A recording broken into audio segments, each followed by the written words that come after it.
എടപ്പാൾ ഗ്രാമപഞ്ചായത്തിലെ ഒളമ്പക്കടവ് മടയിൽ കോളിൽ നിർമ്മിച്ച ബണ്ട് ഇടിഞ്ഞു താഴ്ന്നു.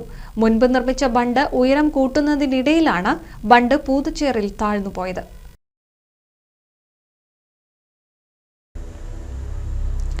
എടപ്പാൾ ഗ്രാമപഞ്ചായത്തിലെ ഒളമ്പക്കടവ് മടയിൽ കോളിൽ KLDC നിർമ്മിച്ച ബണ്ടാണ് ഇടിഞ്ഞു താഴ്ന്നത്. മുൻപ് നിർമ്മിച്ച ബണ്ട് ഉയരം കുറവായതിനാൽ ഇവിടെ കൃഷി ഇറക്കാൻ സാധിച്ചിരുന്നില്ല.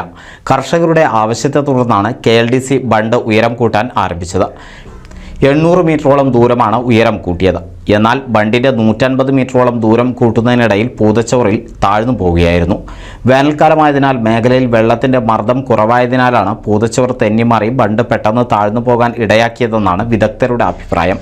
തെങ്ങിൻ കുറ്റിയും മറ്റും താഴ്ത്തി ബണ്ട് വീണ്ടും ബലപ്പെടുത്താനുള്ള ശ്രമം നടത്തുന്നുണ്ട്. പുഴയങ്ങാട് നിർമ്മിച്ച 2 റാമ്പും സ്ലൂയിസും മടയിൽ കോളിലെ ബണ്ടുമടക്കം 80 ലക്ഷം രൂപ ഉപയോഗിച്ചാണ് പ്രവർത്തികൾ നടത്തിയത്. NCV news Ponnani.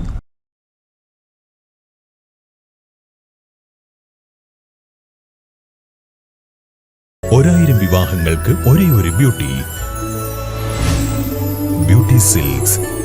എടപ്പാൾ, ചാവക്കാട്, തൃപ്രയാർ, പുത്തനത്താണി, പെരിന്തൽമണ്ണ.